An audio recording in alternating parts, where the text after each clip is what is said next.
Hi, everyone. Welcome to The Dirt and the Divine. This is the podcast where we say what wants to be said. Welcome to this episode. And today I wanted to actually share a personal story with you, a personal experience of mine with regards to serial monogamy coming from a place of fear of being alone, and my experience around feeling like I was not able to cope as a human, unless, or as a woman or anything, as a mother, unless I was in a relationship. So stay tuned for today's episode.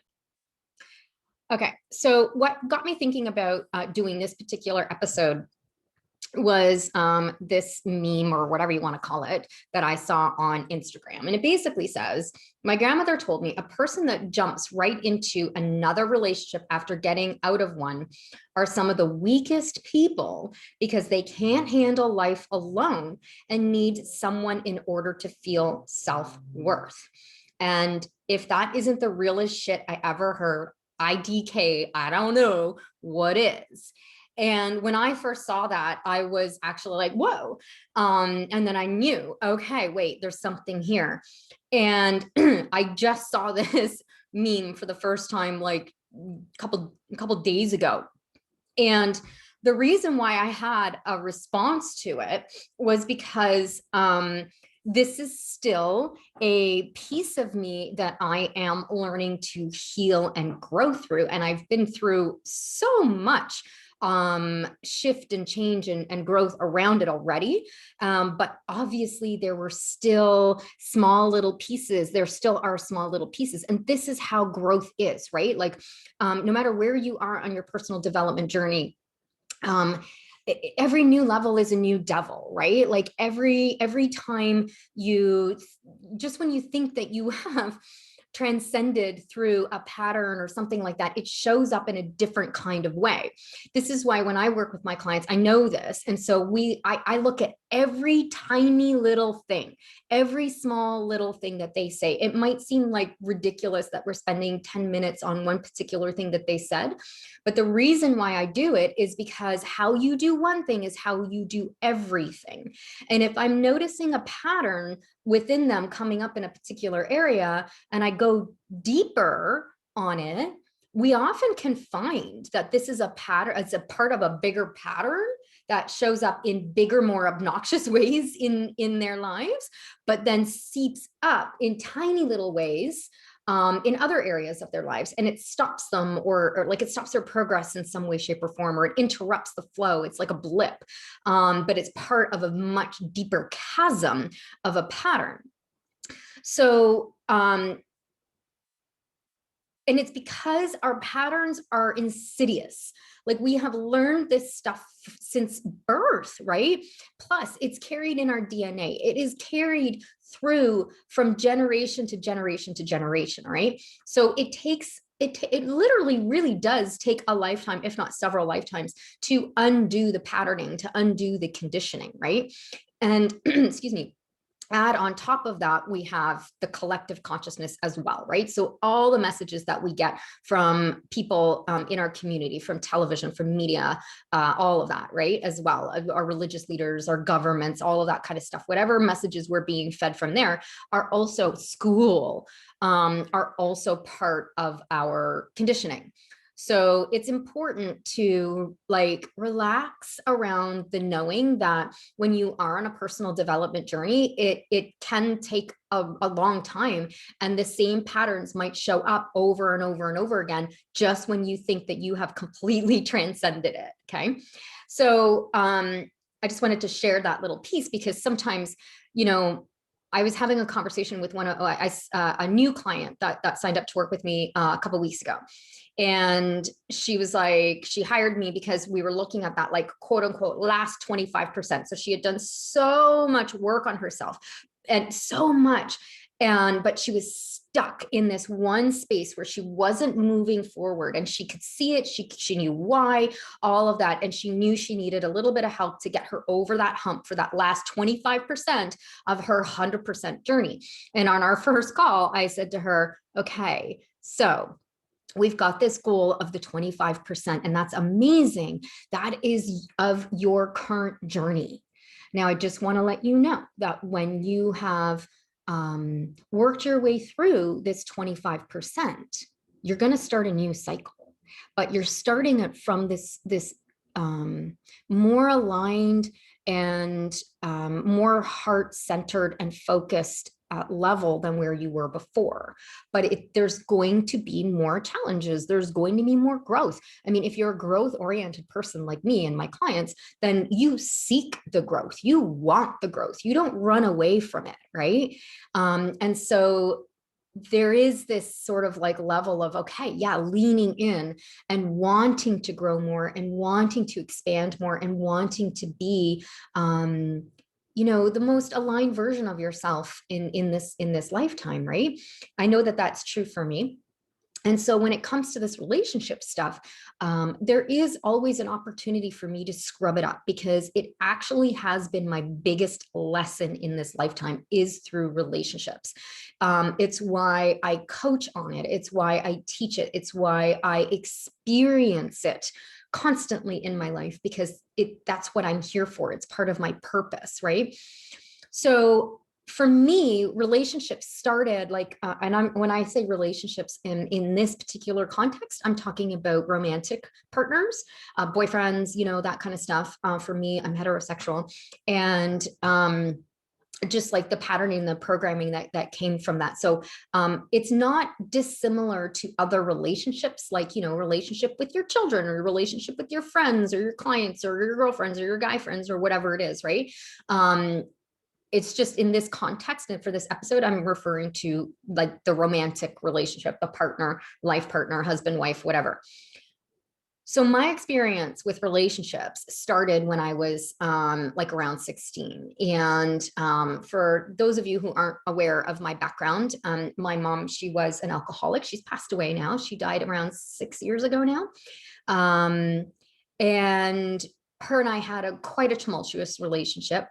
She was an alcoholic, like I said, and unfortunately got caught up in that trap of not being able to express herself, of not being able to understand how she was feeling, and instead turned it all inwards and self-harmed in that particular way in order for her to cope. There wasn't there were quite a few books around at that time, but not everybody was in that space. And there was definitely no Instagram showing means to like slap, wake you up to, some patterns of behavior that might be there. So, she didn't really have the kind of exposure that we do nowadays to be as self-aware as possible.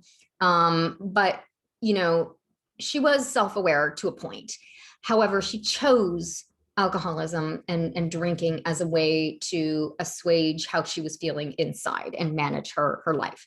And so that was the upbringing that I grew up in. It was very volatile, very uncertain. There was a lot of disharmony and distrust and fighting and crying, anger, and all of that in relationships. There was physical violence. There was a lot of things that I witnessed as a child with regards to relationships that I was like, okay, I guess this must be normal. But there was a part of me inside that was like, no, this is not normal. It's not normal at all. And that is not what I want. What I want is something different. And I wanted something healthier. I wanted something more loving and harmonious. And I really don't know where I got that from, other than it was my purpose. It's my purpose. And so when I was around 16, my mother and I got into yet another fight, and she kicked me out of the house again, except this time it was for good. And it was like 10 o'clock at night. And I was like, okay, I don't know where I'm going or what's going to happen here. But anyway, one thing led to the other, and I met this boy. And I ended up moving in with him and his mom. And it was an incredibly, incredibly toxic, abusive relationship. And I was in that for almost a decade. And I didn't know how to cope as an adult without being with someone else. And I didn't know this at the time. So when I got involved with this boy, I became the breadwinner. I became the person who was kind of in charge. I became the person who was responsible. I stopped like smoking weed and I didn't drink anymore. And he was all like on drugs and he was doing all sorts of nasty things. He was taking my money. So I was working full time, going to school part time, and I was volunteering at a hospital part time. And he was taking the funds that I had. Actually, before I was working, I was on welfare. And he was taking that welfare money, him and his mother were taking that welfare money from me and using it for themselves, saying that I was paying rent. So they left me without any finances, and they were constantly telling me how awful of a human I was, right? In some way, shape, or form. It was very, very abusive. And I stuck with that because I had no self-worth, no self-esteem, and I didn't know how to function without a partner. I had no idea. And the thought of being alone, it was so deeply juicy, but so terrifying at the same time. And it was so bad that I knew that this relationship was not good. And I knew I needed to break up with him. Like I knew that. I wasn't sitting there going, oh, this is a wonderful guy. I was like, I got to get out of here. This guy's awful. But for 10 years, I stayed because I was terrified. Actually, they kicked me out. I'm just remembering now. Anyway, that's neither here nor there. So the point is, when I finally exited that relationship, I straight away went into another one. And that one didn't work out. It was a short fling. And then when that one didn't work out, I straight away went into my first marriage. And I was married to this person for several years, and it was not abusive, but it was not a healthy relationship at all. Meaning like there was no communication, there was no sex, there was nothing. Like we were kind to one another, sort of, and in the end, not so much. But you know, a lot of the reasons why he wanted to be with me ended up all the reasons that he hated me in the end, and probably vice versa. And although I just felt stifled, I felt unheard, and I felt unseen in that marriage. And so that was a lot of my problem in that relationship. But again, I couldn't leave it. Like that was 9 years or 7 years. I think I was with him, and I couldn't leave it. I was terrified to leave it. But at the same time, I was like, this is not healthy. This is not what I want. Right. Then I left that finally. I was in England at the time. I came back to Toronto and I hooked back up with the same person that was my person after the first relationship, and super dysfunctional guy, like super dysfunctional, abusive, more in the mental, emotional capacity, but still didn't really care for me. And I was like so in love with him. So I thought, and I allowed, again, that abusive treatment because I didn't know how to be alone. It was terrifying to me, and I wasn't conscious of it. And then we broke up. And then I met my second husband, who I've had children with. So that marriage and that relationship was a million times healthier. We're still friends. We have consciously uncoupled. We have really great communication. We are really trying to be friends and co-parent and you know, be a supportive force in each other's lives. However, it wasn't a good match for either of us, obviously, because we are now split up, right? So in that, it was the same thing where it was like, years earlier, we knew that it was not going to work. And part of why I stayed, if we were to take the kids out of the equation, right, was because I was afraid of being alone. Again, unconscious. I did not know this about myself until I finally left in November 2019. And that's when, for the first time ever in my life, I lived on my own. So my ex and I were splitting custody of the kids. And so we would have different times and stuff like that when we would have that exchange. Depends on school. And then Corona hit. So there was no school for a period of time. So whatever. But I was living on my own. It was my place in my name and nobody else was living there. Okay. And that was huge for me. That was big.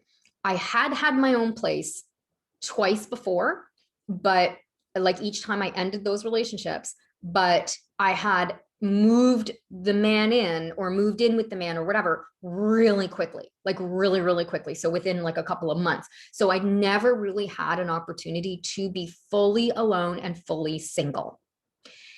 And so when that finally happened for me, and I left and then I'm on my own and it was like, wow, okay, this is cool. At first I was like, wow, this is so amazing. I loved it. I loved the freedom. I loved not having to like pick up after anybody else or take care of anybody else's needs except for my children. Like there was nothing there except my own space and my own energy. And it was really interesting because first what surfaced was, holy shit, all those things that I was blaming him for were actually me. That was hilarious. I mean, like, oh, okay. Not everything, but there were quite a few things that came to light that, I was like, oh, that was me. Wow. Okay. Because I was seeing it being reflected in my own behavior, in my own home, on my own. So yay, score one for having that insight and that realization of, holy shit, okay, taking personal responsibility and apologizing and like taking ownership of those pieces of myself, having a conversation with my ex and saying, dude, I'm so freaking sorry that I projected that on you. That was on me, man. And I see that now, right? So I had those conversations with him and he was like, yeah, I told ya.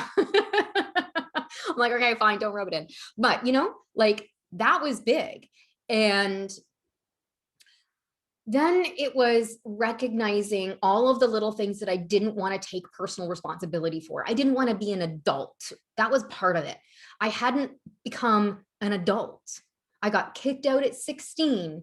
And from that point, pretty much allowed the universe, or not even the universe, the circumstances and being a victim to circumstances tossed me around from place to place to place, because I felt powerless. I felt hopeless. I felt like I didn't have any control over my life because I was 16 when I left. I didn't have the cognitive understanding or the teaching or the wherewithal or the wisdom or anybody guiding me and telling me at that age, Krisha, you're responsible for your life now.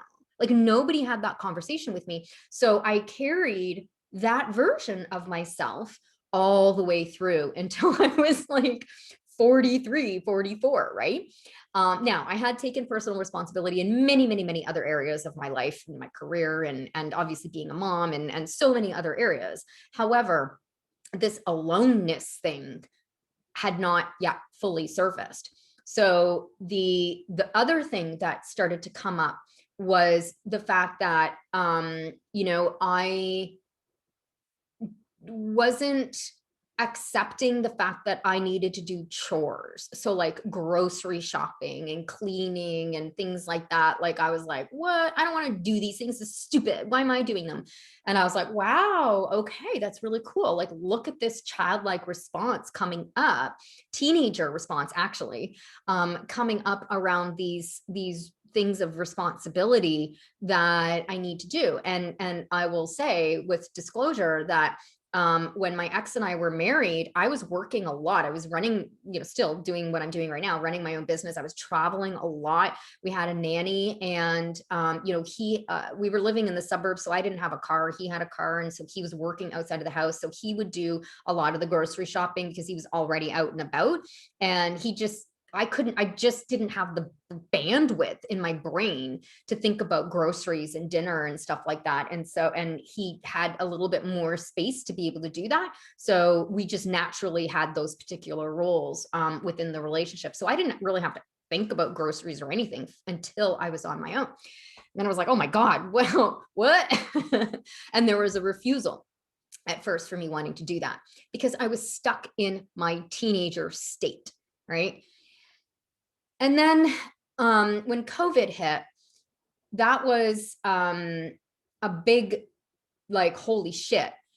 It was right around the time that I had hired a coach and worked with her and had some very deep, deep, deep revelations about how I was showing up in the world still as a victim, and taking an even deeper look at myself, even deeper personal responsibility, an even deeper connection to my soul and my spirit and my purpose. It was a dark night of the soul, for sure. And I mean, I'd already been through so much of that before leaving my marriage. And then, you know, here I was in it again, and it was like, holy crap. And it was so much releasing of all of those ego identities that were at the surface at this point. And healing my relationship with my mother was a big part of what I did in around the time between like March and May of 2020. So there was a lot of stuff coming up for me around that time, like so much. And collectively as well, right? Like I was also like you guys going, whoa, what's happening around the world right now? And trying to figure all of that out, figure out what my place is, what my purpose was in all of that, and be a source of support for people. So I did tons of videos, YouTube videos, all sorts of stuff in order to try to support people around that time when everything was starting to break down. And also, I was completely in my own massive shift at that time. So fast forward now, 2020, we're kind of like, whoa, in this like weird space, right? Lockdown, not lockdown, touching people, don't touch people. Like everything was just so confusing. Like, what do we do? And I was like, well, I'm just going to keep like living my life and having as much fun as I possibly can, because that is what's true for me. That is what's in my heart. That's when it's in my purpose. I spent my life being locked away in my own fears, in my own misery, in my own depression, in my own anxiety, in my own closet of shame. I don't want to be in that anymore. So freedom means everything to me. And so I continued to live in a vibration of freedom and love and expansion and growth all throughout 2020, all throughout even right now to this day.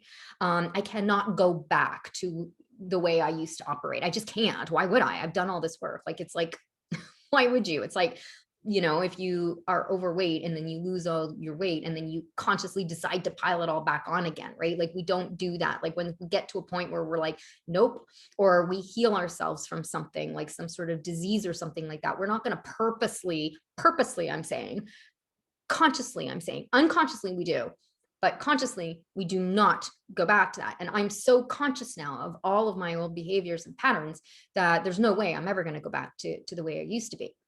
So I made this choice to be in this space. So I had like all this fun in the summer and, you know, like was just truly enjoying myself with my, like I have a best friend here in Toronto. I did. And I met somebody and like we were dating and having some fun and stuff like that. And then the fall hit. And this was my next reckoning of what it really means to be alone.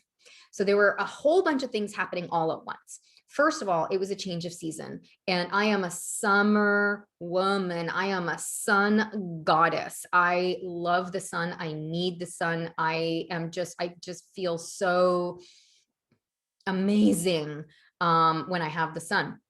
And I knew like this, so the sun started shifting. It was getting colder when I was going out for my walks. It was like, oh, I'm in shade most of the time now. The air doesn't feel hot anymore. And I was starting to get sad around that because I was like, oh man. So I was grieving it. There was a lot of collective grief. We had now been on lockdown or in this madness for months. There was no sign of it ending. Patios were closing again. Were kids going back to school? Were they not going back to school? Who knows? There were so many things that we needed to grieve in that at that time. Well, at least I was at that time. So I was in a place of grief and sadness. And so then that was just mirrored by the change of weather. And then my girlfriend, who I mentioned, she decided to move across the country. So she's like, okay. And I knew that it was coming for months. And she's like, okay, peace out. I'm gone. Bye. So now I was like, oh, snap. I don't have anybody to play with now. Like I've just lost my playmate, I've lost my friend. And because of the environment that we're in right now, it hasn't been easy meeting new people for obvious reasons, right? And so I was like, wow, I'm really alone now, with the exception of my children. And then the person that I was seeing at the time too, like that, it was never meant to be anything more than a summer fling. And he was like, okay, I'm out now. Bye.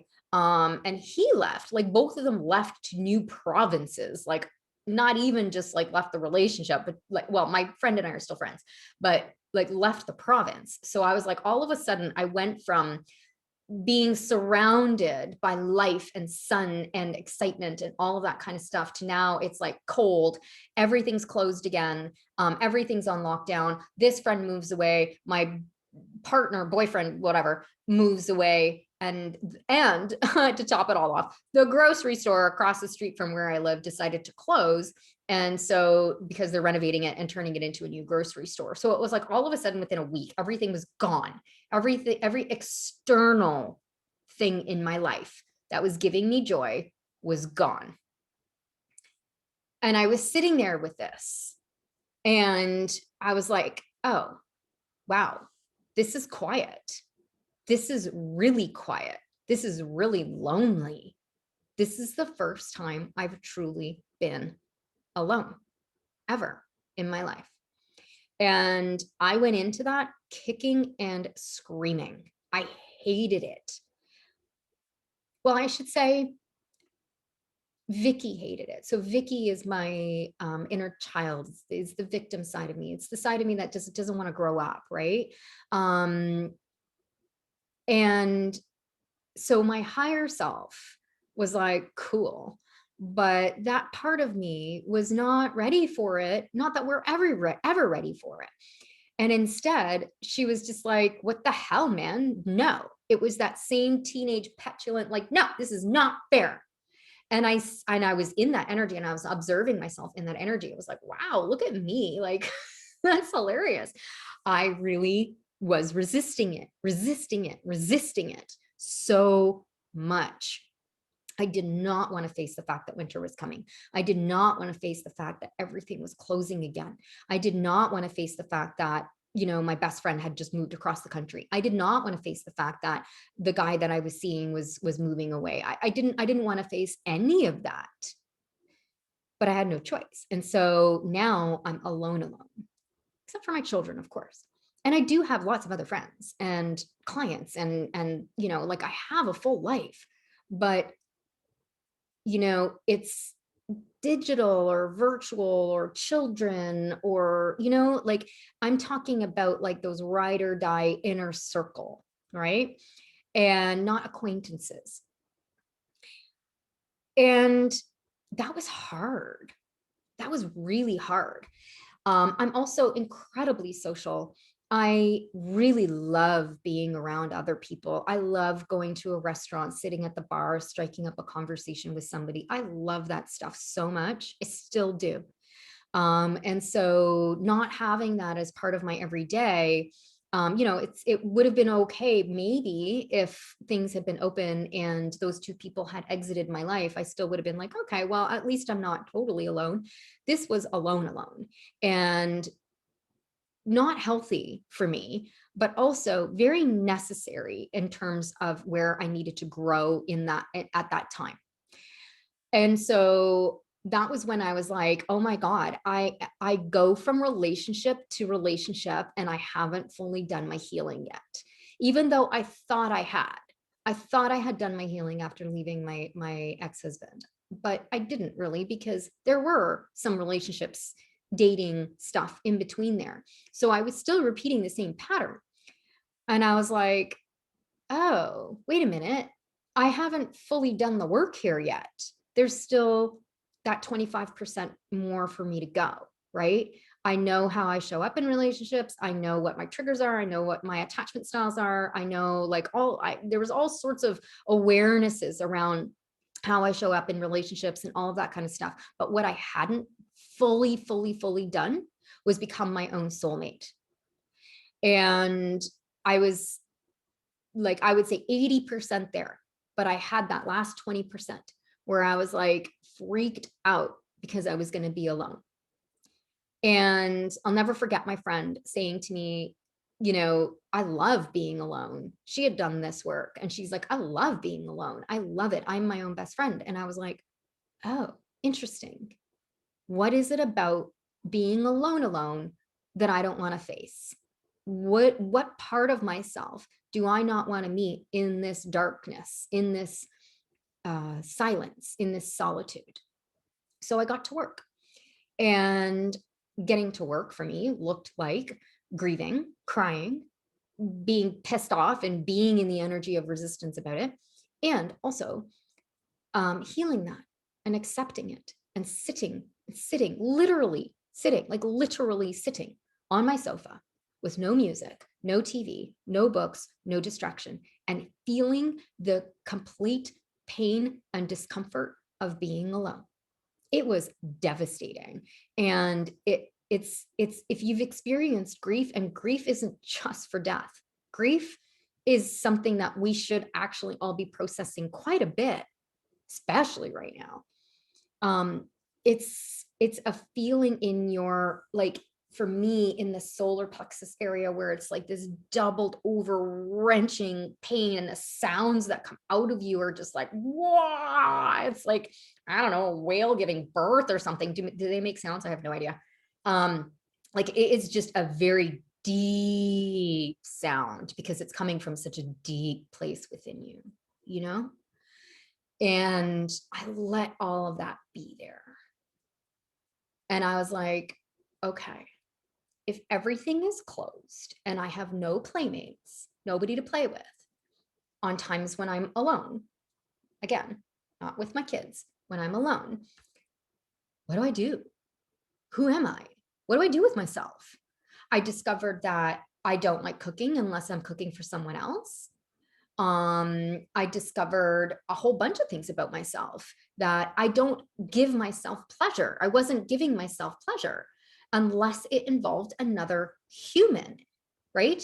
And I'm not talking about self-love. I'm not talking about masturbation or that kind of stuff. That's separate. I just mean pleasure as in fun. Pleasure as in like occupying myself, right? Outside of reading, I read all the time, every day. It's one of my favorite things to do. It's how I learn. I study. I have like a PhD in this for all of the books that I've read.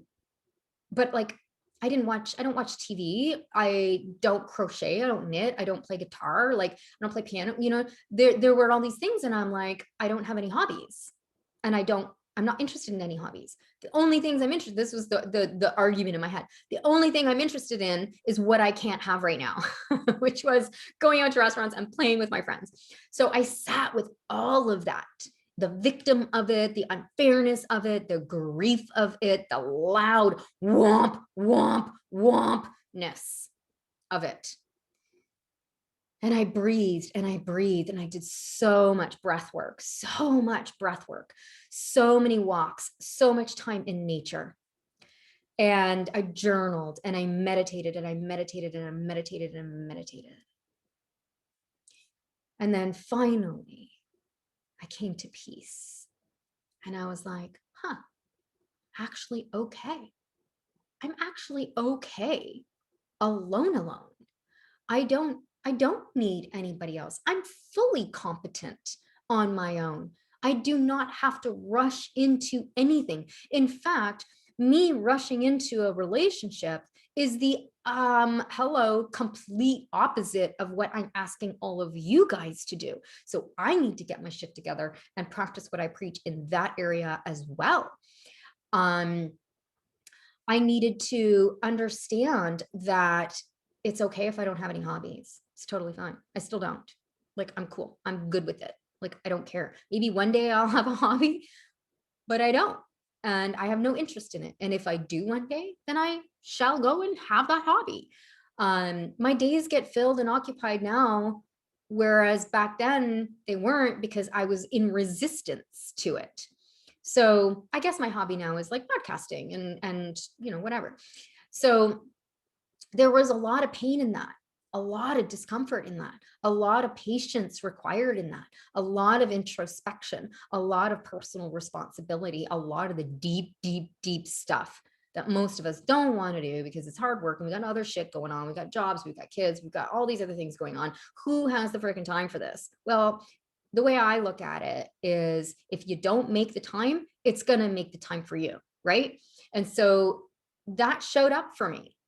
The signs and the information, the universe was actually trying to get me to heal this alone pattern for months before it stepped in and swiped those people out of my life, right? And I mean, that might have happened anyway, but if it did, if I had done the work prior when I was getting the gentle taps, then I might not have had such an extreme reaction to it when it happened, right? So this is where they say, you know, like the universe is always talking to you. And there's that analogy or story or metaphor, I don't know, whatever the hell you want to call it, of a guy who's like, I'm trying to remember how it goes. He's like, the whole town that he's in is flooded and he's standing on something and he's like looking up to God going, God save me. And then like a boat comes by from his neighbors and they're like, come on, we're saving you. And he's like, no, no, no, I'm waiting for God to save me. And the water level rises and then like a police boat comes in and the police like, come on, let's help you. And he's like, no, no, no, I'm waiting for God to help me, you know? And then so on and so on and so forth. And then he drowns because it's like, he doesn't get it. That boat, the police, like all of that was God coming to save him. Like that's how it shows up. And it's the same thing when we need to learn a lesson or when we need to heal. It shows up in small, tiny little things. And then it gets louder and louder and louder until it throat punches you. And if you get to throat punching stage, then you've gone beyond and you can look back and go, oh yeah, I've been getting this message for months now. I wasn't listening. And that's what happened. So by the time I got to the place of being throat punched by the universe and like, pay attention to this dude, I was ready. I was ready for it because I knew what was happening, even though I was in complete resistance about it. But all of that work that I had been doing on myself prior, just it was easy for me to pick all of those practices up, like the meditation and the breath work and all of that kind of stuff, because those were part of my daily rituals. They were part of my day-to-day life anyway, that I had built and cultivated for myself over the last few years, as part of my growth and expansion process in order to be more centered and more grounded and connected to source and connected to myself and shedding all of those ego identities and all the rest of it, right? So I already had like a really solid baseline of practices. And so when this thing happened, I was able to pull on those practices that I'd already established and utilize them in a really effective and efficient way to allow me to get through this pattern really, really quickly. And so within just a couple of months, I literally transcended this major, major, major pattern. Major. I mean, it was my whole life being terrified of being alone. And it only took me a couple of months once I was finally conscious and aware of it to heal it. That's really good. That's really, really fast. And it's a testament to the work, right? It's a testament to the practices that I'm always harping on about with regards to like the meditation, breath work and things like that. And with my clients, I'm always like, you got to be doing these things on a daily basis, because if you're not, then when the shit hits the fan, which it will, you're going to go with it, right? So you need to anchor in a lot of these practices in order to be able to have the conscious awareness, first of all, to know that something's off. And the strength, it gives you strength to know that you can handle it, whatever it is, even if you're in deep resistance around it, right? It gives you that conscious awareness, that ability to be able to step back from the pattern and see it from that observer point of view and know exactly what tools and practices that you need in order to be able to transcend it, right?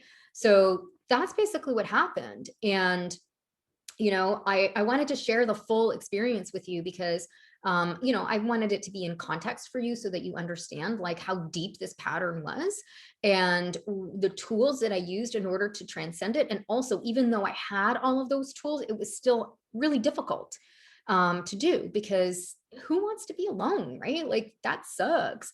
Well, I guess maybe a lot of people do. I don't. I don't enjoy it. So even to this day, I don't enjoy being alone. I love sharing my life and experiences with another human being. However, the difference now is that I don't need that in order to be able to feel like I can function in life. It was like I couldn't grocery shop. I couldn't, there were things that I just didn't know how to do without a partner. And that made me codependent and needy in relationships. And so by transcending that now, I welcome and I receive support from my loved ones and my friends and all of that, but I don't need it. And when I do need it, I check in. Why am I needing this? Am I needing this because I actually truly need some help right now? Or am I needing this because I'm in a pattern, you know? And sometimes I'm in a pattern and I know it. And I'll say to the person, listen, I'm in a pattern right now, but I need this right now. And they're like, they know me and they love me. And they're like, okay, cool. Let's like, okay, they're their pattern. um, you know, having that awareness is so huge because it allows us to be able to communicate our needs effectively with the people who are in our lives and have that personal responsibility so that we're not getting sucked into another loop of whatever that leads us to, you know, making decisions about our life that is just like not in alignment and not feeling good, right? So in conclusion, the meme basically is saying that if you go from relationship to relationship like that and you don't do your inner work in between, you literally are carrying all of that to the next relationship. And I truly am calling in a relationship that is beyond anything that I've ever experienced. It's what I know that I'm capable of receiving and contributing to. And I really wanted to make sure that I was in a good, healthy, secure place because I want a good, healthy, secure relationship and partner. And I know that whatever patterns I'm bringing into that, it's going to be reflected in that relationship. And I've done as much as I can now. And I feel really confident and really good around that, that whoever gets called in now will be of the vibrational match of what it is that I'm looking for at this moment. And then, you know, a whole new set of things, new level, new devil, right? A whole new set of experiences will unravel and be opened up to be looked at and healed in the new relationship, right? But at least I'm not going to be bringing and dragging with me that codependent need to like, I can't cope without a partner. The all of the stuff that I learned about myself, you know, when I first left my marriage and realized, oh, that's all me, you know, any of the anger, resentment, or anything like that, like all of that from my previous partners has been healed. It's back there now. It doesn't get pulled in. Only the wisdom of it gets pulled in. Behaviors, red flags, those kinds of things, how I wish to be treated, how I want to treat somebody else. All of that is wisdom that gets brought into a new relationship. But the patterns and the blame and all of the toxicity doesn't get drawn into that because there has been healing, deep healing that has happened in between the relationship. And it wasn't before, and that's why it was just the same cycle being repeated over and over and over again. So I would love to hear from you. Like, where are you in this cycle? Are you still repeating the same patterns in your relationships and you want to get the hell out of that? Then you'd be a great fit for my Be Your Own Soulmate program, which is working with me privately in coaching for that. If it's something that you're interested in, you know, busting through and doing this deep level of work with a coach or a guide or a mentor or whatever. So where are you on that? Or have you busted through all this stuff? Are you like now in an amazing relationship? Did you spend that time healing on your own and in that deep, dark abyssness of it? I want to hear your story about that. And if you have found, love for yourself first and foremost, and possibly even love for another from that, or are you still like totally single and thriving and loving it? Wherever you are on your journey, it is perfect, perfect, perfect for what you need in this lifetime in order to be able to grow and transcend and be your most truest version of yourself and live the best, most juiciest, full life that you could possibly live in this lifetime. That's what I want for you. And so I advocate for that for you, and I stand up for that for you. And I am an example of that for you. And I hope that you got a lot out of this episode. There's a lot of juicy nuggets in here. You might want to go back and listen to it again at some point. But I would love to hear from you. So feel free to connect with me through either Instagram or Facebook, or through any of the apps that this podcast can be found on. And I would love to connect with you. Thank you so much. I will see you on the next episode.